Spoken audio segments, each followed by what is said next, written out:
ദുരന്തത്തെ കേന്ദ്ര സർക്കാർ ദേശീയ ദുരന്തമായി പ്രഖ്യാപിച്ചില്ല എന്നത് വസ്തുതയാണ്. അതിന് ലഭിക്കേണ്ട കേന്ദ്ര സഹായങ്ങളും ഉണ്ടായിട്ടില്ല. വായ്പ മാത്രം അനുവദിച്ച് കേന്ദ്രം കൈകഴുകിയെങ്കിലും അതൊരു ആഗോള ദുരന്തമായി റിപ്പോർട്ടിൽ ഇടം പിടിക്കുകയാണ്. വയനാട് ഉരുൾപൊട്ടൽ ഉണ്ടായപ്പോൾ മുതലുള്ള തർക്ക വിഷയമാണ് അതിന്റെ കാരണം എന്താണ് എന്നുള്ളത്. ആഗോളതാപനം എന്ന വാക്ക് ഉപയോഗിച്ച് ആരും വിശ്വസിക്കാതായിരിക്കുന്നു. ഏത് പ്രശ്നത്തിനും കാരണമായി ആഗോളതാപനം പ്രയോഗിച്ചു തുടങ്ങിയതോടെയാണ് ആ വിശ്വാസ്യത പോലും നഷ്ടപ്പെട്ടത്. വയനാട്ടിൽ ഉരുൾപൊട്ടൽ ഉണ്ടാകുമ്പോൾ സംസ്ഥാനവും കേന്ദ്രവും തമ്മിൽ ഏറ്റുമുട്ടലുണ്ടായി. കേന്ദ്രം അറിയിച്ചിട്ടും സംസ്ഥാനം മുന്നൊരുക്കം നടത്തിയില്ല എന്ന് കേന്ദ്രമന്ത്രി അമിത്ഷാ പറഞ്ഞു. കേന്ദ്രം ഇങ്ങനെ ഒരു ദുരന്ത സാധ്യത ഒരിടത്തും പറഞ്ഞിട്ടില്ല എന്ന രേഖകൾ ഉദ്ധരിച്ച് കേരളം സ്ഥാപിച്ചു.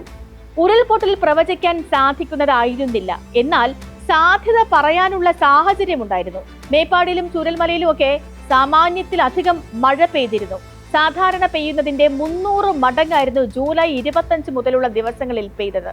ഇങ്ങനെ ഒരു പ്രദേശത്ത് മാത്രമായി മഴ പെയ്യുമ്പോൾ അവിടങ്ങളിൽ ഉരുൾപൊട്ടലും മണ്ണിടിച്ചിലും ഒക്കെ പതിവാണ്. എന്നാൽ പ്രാദേശികമായ ഈ വിവരം കൃത്യമായി വിലയിരുത്തി മുകളിലേക്ക് റിപ്പോർട്ട് ചെയ്തില്ല.